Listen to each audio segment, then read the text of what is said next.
अस्सलाम वालेकुम रहमतुल्लाह जी। ਅੱਜ ਦੀ ਅਸੀਂ ਵੀਡੀਓ ਦੇ ਵਿੱਚ ਅਸੀਂ ਕਿਸੇ ਫਰਦ ਨੂੰ, ਅਦਾਰੇ ਨੂੰ ਜਾਂ ਕਿਸੇ ਦੀ ਨੀਅਤ ਨੂੰ ਇਲਜ਼ਾਮ ਨਹੀਂ ਦੇਵਾਂਗੇ। ਅਸੀਂ ਸਿਰਫ OEC ਦੇ ਤਹਿਤ EPS ਪ੍ਰੋਗਰਾਮ ਸਿਸਟਮ ਜਿਹੜਾ ਹੈਗਾ, ਉਹਦੇ ਉੱਤੇ ਇੱਕ ਗੈਰ ਜਾਨਬਦਾਰ ਆਪਣਾ ਨਜ਼ਰੀਆ ਪੇਸ਼ ਕਰਾਂਗੇ।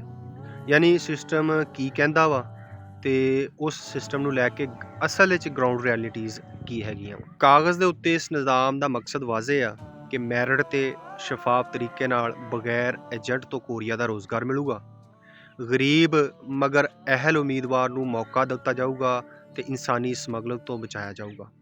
ਲੇਕਿਨ ਹਕੀਕਤ ਦੇ ਵਿੱਚ ਇੱਕ ਇਹ ਤਵੀਲ ਤੇ ਸੁਸਤ ਅਮਲ ਆ, ਜਿੱਥੇ ਹਜ਼ਾਰਾਂ ਉਮੀਦਵਾਰ ਸਾਲਾਂ ਤੱਕ ਇੰਤਜ਼ਾਰ 'ਚ ਰਹਿੰਦੇ ਆ ਤੇ ਕਾਮਯਾਬੀ ਸਿਰਫ ਕਾਬਲੀਅਤ ਤੇ ਨਹੀਂ ਹੁੰਦੀ, ਬਲਕਿ ਇਸ ਸਿਸਟਮ ਦੇ ਇਤਫਾਕਾਤ ਦੇ ਉੱਤੇ ਮੁਨਹਸਰ ਹੁੰਦੀ ਆ। ਯਾਨੀ ਤੁੱਕਾ ਲੱਗ ਗਿਆ, ਨਹੀਂ ਤਾਂ ਤੁਸੀਂ ਐਕਸਪਾਇਰ ਹੋ। ਇੱਥੋਂ ਮਸਾਇਲ ਦੀ ਸ਼ੁਰੂਆਤ ਹੁੰਦੀ ਆ।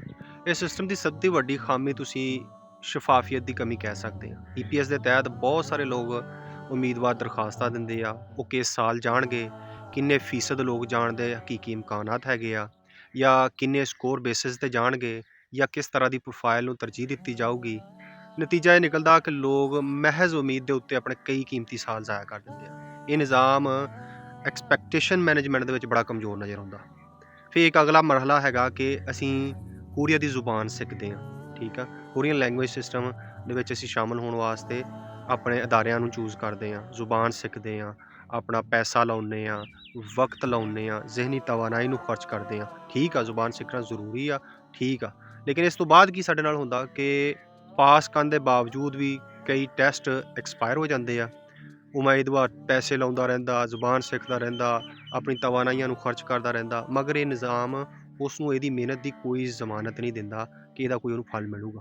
ਕੀ ਕਹਿੰਦੇ ਹੁੰਦੇ ਇਹਨੂੰ, ਕੀ ਕਹਿ ਦਿੰਦੇ ਆ ਅੰਗਰੇਜ਼ੀ 'ਚ ਕਹੀਏ ਤੇ ਸਕੇਲ ਟੂ ਓਪਰਚੁਨਿਟੀ ਡਿਸਕਨੈਕਟ ਪਾਇਆ ਜਾਂਦਾ ਜੀ ਇਸ ਪੂਰੇ ਸਿਸਟਮ ਦੇ ਅੰਦਰ। ਇਸ ਤੋਂ ਅਗਲਾ ਮਰਹਲਾ ਇਹ ਹੈਗਾ ਕਿ EPS ਦਾ ਸਭ ਤੋਂ ਤਾਕਤਵਰ ਤੇ ਗੈਰ ਸ਼ਫਾਫ ਮਰਹਲਾ ਜਿਹਨੂੰ ਮੈਂ ਸਮਝਦਾ, ਉਹ ਹੈਗਾ EMPLOYER ਮੈਚਿੰਗ ਦਾ। ਆਜਰ ਜਿਹੜਾ ਸੱਦਣ ਵਾਲਾ ਬੰਦਾ ਖੁਦ ਇੰਤਖਾਬ ਕਰਦਾ, ਮੁੰਤਖਬ ਕਰਦਾ ਕਿ ਉਮਰ, ਜਿਸਮਾਨੀ ਫਿਟਨੈਸ, ਤਜਰਬੇ ਨੂੰ ਦੇਖ ਕੇ, ਲੇਕਿਨ ਉਮੀਦਵਾਰ ਨੂੰ ਇਹ ਪਤਾ ਹੀ ਨਹੀਂ ਹੁੰਦਾ ਕਿ ਉਹ ਮੁੰਤਖਬ ਕਿਉਂ ਨਹੀਂ ਹੋਇਆ ਜਾਂ ਦੁਬਾਰਾ ਮੌਕਾ ਕਦ ਮਿਲੂਗਾ। ਨਾ ਕੋਈ ਵਾਜ਼ੇ ਵਜ਼ਾਹਤ, ਨਾ ਕੋਈ ਮੁਅੱਸਰ ਅਪੀਲ ਸਿਸਟਮ। ਇਹ ਅਮਲ ਸਮਝ ਲਓ ਕਿ ਤੁਸੀਂ ਬਲੈਕ ਬਾਕਸ ਸਿਲੈਕਸ਼ਨ ਹੀ ਸਮਝ ਲਓ। ਠੀਕ ਆ, ਇਸ ਸਿਸਟਮ ਦਾ ਜਿਹੜਾ ਸਭ ਤੋਂ ਖਾਮੋਸ਼ ਨੁਕਸਾਨ ਆ ਤੇ ਤਕਲੀਫਦੇਹ ਆ, ਉਹ ਇਹ ਆ ਕਿ ਹਜ਼ਾਰਾਂ ਉਮੀਦਵਾਰ ਟੈਸਟ ਪਾਸ ਕਰਦੇ ਆ, ਫਾਈਲ ਮੁਕੰਮਲ ਹੁੰਦੀ ਆ, ਪਰ ਵਕਤ ਖ਼ਤਮ ਹੋ ਜਾਂਦਾ ਔਰ ਕੇਸ ਜਿਹੜੇ ਹੁੰਦੇ ਆ ਐਕਸਪਾਇਰ ਹੋ ਜਾਂਦੇ। ਸਿਸਟਮ ਦਾ ਮੁਤਬਾਦਰ ਰਸਤਾ ਦਿੱਤਾ ਨਹੀਂ ਜਾਂਦਾ, ਨਾ ਰਹਿਨਮਾਈ ਕੀਤੀ ਜਾਂਦੀ ਆ, ਨਾ ਕਿਸੇ ਕਿਸਮ ਦੀ ਤਲਾਫੀ ਹੁੰਦੀ ਆ। ਨਤੀਜਾ ਇਹ ਨਿਕਲਦਾ ਕਿ ਨੌਜਵਾਨ ਨਾ ਇੱਥੋਂ ਦਾ ਰਹਿੰਦਾ, ਨਾ ਉੱਥੋਂ ਦਾ ਰਹਿੰਦਾ। ਇਹ ਸਾਲਾਂ ਸਾਲ ਜ਼ਾਇਆ ਕਰਨ ਦੀ ਜਿਹੜੀ ਕੈਫੀਅਤ ਆ, ਬੰਦਿਆਂ ਨੂੰ ਡਿਪਰੈਸ਼ਨ ਤੱਕ ਲੈ ਜਾਂਦੀ ਆ। ਡਾਟਾ ਦੀ ਰਸਾਈ ਆਮ ਬੰਦੇ ਤੱਕ ਨਹੀਂ ਪਹੁੰਚਦੀ, ਇਹ ਵੀ ਇੱਕ ਮਸਲਾ ਹੈਗਾ ਵਾ। ਹੁਣ ਕਿਹੜੇ ਸਾਲ 'ਚ ਕਿੰਨੇ ਲੋਕ ਗਏ, ਕਿੰਨੇ ਵਾਪਸ ਹੋਏ, ਕਿੰਨੇ ਐਕਸਪਾਇਰ ਹੋਏ, ਇਹ ਸਾਰੀ ਮਾਲੂਮਾਤ ਆਮ ਉਮੀਦਵਾਰ ਵਾਸਤੇ ਸਾਦਾ ਤੇ ਖੁੱਲ੍ਹੇ ਅੰਦਾਜ਼ 'ਚ ਦਸਤਿਆਬ ਨਹੀਂ। ਇਹ ਇੱਕ ਇੰਤਜ਼ਾਮੀ ਮਸਲਾ ਨਹੀਂ, ਬਲਕਿ ਮਾਲੂਮਾਤ ਤੱਕ ਰਸਾਈ ਦਾ ਮਸਲਾ। ਅਗਲੀ ਗੱਲ ਕਹਿੰਦੇ ਆ ਕਿ ਅਗਰਚੇ ਨਿਜ਼ਾਮ ਕਾਗਜ਼ 'ਤੇ ਸਾਰਿਆਂ ਵਾਸਤੇ ਬਰਾਬਰ ਆ, ਲੇਕਿਨ ਅਮਲੀ ਤੌਰ 'ਤੇ ਕਮਜ਼ੋਰ ਮੁਆਸ਼ੀ ਹੈਸੀਅਤ ਵਾਲਾ ਬੰਦਾ ਜਿਹੜਾ ਉਮੀਦਵਾਰ ਆ, ਉਹ ਲੰਬਾ ਇੰਤਜ਼ਾਰ ਬਰਦਾਸ਼ਤ ਨਹੀਂ ਕਰ ਸਕਦਾ।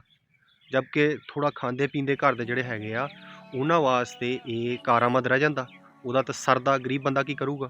ਅਤੇ ਇੱਥੇ ਸਬਰ ਨੂੰ ਕਾਬਲੀਅਤ ਤੇ ਫੌਕੀਅਤ ਮਿਲ ਸਕਦੀ ਆ, ਇਹ ਖਾਮੀ ਕਹੀ ਜਾ ਸਕਦੀ ਆ। ਅਗਲੀ ਗੱਲ ਇਹ ਆ ਕਿ ਇੱਥੇ ਬੁਨਿਆਦੀ ਸਵਾਲ ਇਹ ਪੈਦਾ ਹੁੰਦਾ ਕਿ ਕਿਆ OEC ਸਿਰਫ ਫਾਈਲਾਂ ਭੇਜਣ ਵਾਲਾ ਅਦਾਰਾ, ਜਾਂ ਉਮੀਦਵਾਰ ਦੇ ਕੈਰੀਅਰ ਦੇ ਅੰਦਰ, ਉਹਦੇ ਮੁਸਤਕਬਲ ਅੰਦਰ ਦੀ ਵੀ ਆਪਣੀ ਸ਼ਰਾਕਤਦਾਰੀ ਕਰਦਾ। ਮੌਜੂਦਾ ਨਿਜ਼ਾਮ ਦੇ ਵਿੱਚ OEC ਸਿਰਫ ਫਾਈਲਾਂ ਹੀ ਸਾਂਭਣ ਦਿਆ, ਲੇਕਿਨ ਨਤੀਜੇ ਦੀ ਜ਼ਿੰਮੇਵਾਰੀ ਨਹੀਂ ਲੈਂਦਾ। ਇੱਕ ਜਦੀਦ ਲੇਬਰ ਸਿਸਟਮ ਦੇ ਵਿੱਚ ਕੈਰੀਅਰ ਗਾਈਡੈਂਸ ਹੁੰਦੀ ਹੈ ਤੁਹਾਡੀ, ਉਹਦੇ ਵਾਸਤੇ ਮੁਤਬਾਦਲ ਰਸਤੇ ਦਿੱਤੇ ਜਾਂਦੇ ਆ, ਉਹਦੇ 'ਚੋਂ ਨਿਕਲਣ ਦੇ, ਐਗਜ਼ਿਟ ਦੇ ਤੁਹਾਡੇ ਕੋਲ ਪਾਲਿਸੀਆਂ ਹੁੰਦੀਆਂ। ਇੱਥੇ ਸਾਨੂੰ ਇਹ ਵੀ ਖਲਾਅ ਮਹਿਸੂਸ ਹੁੰਦਾ ਵਾ। ਬਾਕੀ ਅੱਗੇ ਗੱਲ ਰਹਿ ਗਈ ਕਿ ਇਸ ਨਿਜ਼ਾਮ ਦੇ ਤਹਿਤ ਹਜ਼ਾਰਾਂ ਤਾਲਬ ਇਲਮ ਕਹਿ ਲੈਂਦੇ ਆ, ਸਟੂਡੈਂਟ ਕਹਿ ਲੈਂਦੇ ਆ, ਮਜ਼ਦੂਰ ਕਹਿ ਲੈਂਦੇ, ਉਹ ਵਾਕਈ ਕੋਰੀਆ ਜਾ ਚੁੱਕੇ ਆ। ਏਜੰਟ ਫਰੀ ਮਾਡਲ ਇੱਕ ਬੜੀ ਕਾਮਯਾਬੀ ਆ, ਲੇਕਿਨ ਇਹ ਨਿਜ਼ਾਮ ਇਨਸਾਨੀ ਵਕਤ, ਉਮੀਦ ਦੇ ਮਾਮਲੇ ਦੇ ਵਿੱਚ ਬੜਾ ਗੈਰ ਮੁਤਵਾਜ਼ਨ ਅਤੇ ਗੈਰ ਹਸਾਸ ਨਜ਼ਰ ਆਉਂਦਾ। ਇਹ ਨੌਜਵਾਨ ਨੂੰ ਉਮੀਦ ਤਾਂ ਦਿੰਦਾ, ਲੇਕਿਨ ਵਾਜ਼ੇ ਰਾਸਤਾ ਨਹੀਂ ਦਿੰਦਾ।